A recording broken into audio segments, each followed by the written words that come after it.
Welcome to Tantrum House Studio D. I'm Kevin Delp. And I'm Melissa Delp. Today we're looking at a prototype of filler.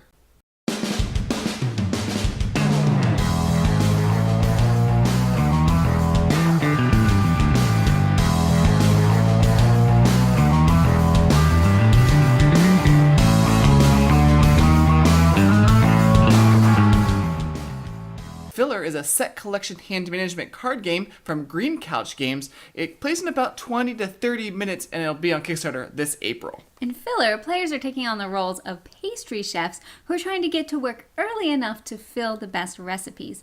The player with the most points at the end wins. Let's look at the prototype components. There are 3 types of cards: player aids, start cards, and recipe cards. The recipe cards have several different types of info on them: arrival time, ingredients it provides, ingredients needed to fill the pastry, possible immediate benefits, and scoring icons. At the beginning of the game, players start with a hand of 3 chef cards.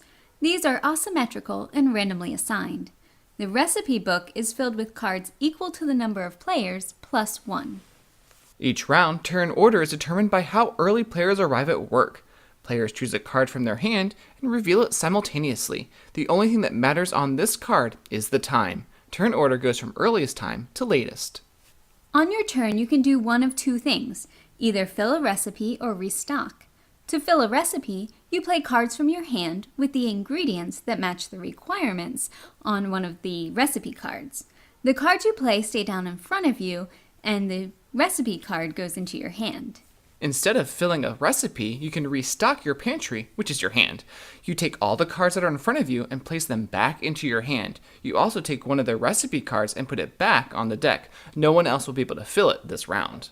Some of the recipe cards give an immediate benefit when you fill them. The pipette icon allows you to take an additional fill action, which is great if you have the right cards in your hand. The cards icon allows you to immediately take a restock action, putting all your cards back into your hand. Now, the way to win is to have the most points. At the end of the game, when there aren't enough cards to fill the recipe book, you get 1 point for each golden icon on your cards: star, money, or trophy. And for every set of star, money, and trophy, you get an additional 2 points. Because the cards are multi-use, you're really going to have to think through things during the game and make some tough decisions, because some of those cards that have the early times on them also have those really rare ingredients. So do you use it to get to work first, or do you hold on to that card and hope that you can use it to fill other recipe cards?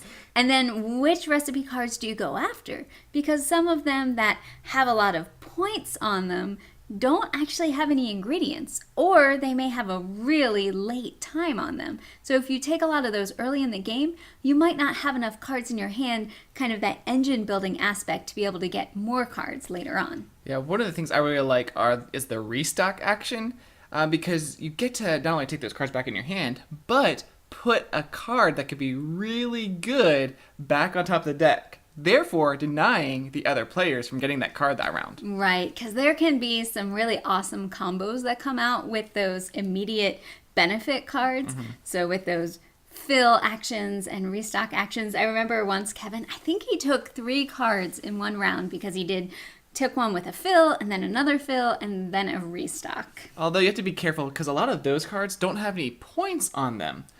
There comes a point in the game where players see, okay, I have these cards, and they have to switch in their mind and say, I need to get more of those point icons on the cards, because they're looking to fulfill those sets on their cards and then get the most points at the end of the game. Claire Donaldson did a great job with the art, and I believe each of the kinds of pastries will have different art. This is just a prototype. I was able to talk to Green Couch Games, and they will improve the graphic design and make it more readable. Filler is an easy game to learn, and it's really nice that it plays up to 5 players. Now, when you play the higher player counts, it is going to add some time to the game. But not a lot more time. No, not a whole lot. It's mainly waiting for players to make those decisions on their turns.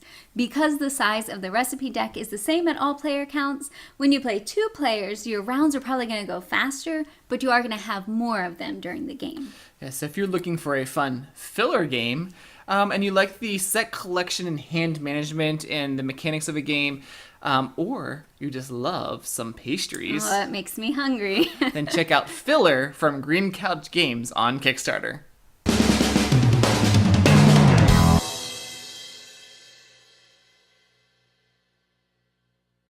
Welcome to Tantrum House Studio D. We already We already did that part? Yep. Or we should do something different then? Yeah. Okay.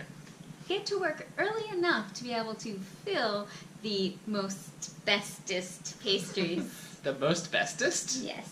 Wow. To fill the best recipe.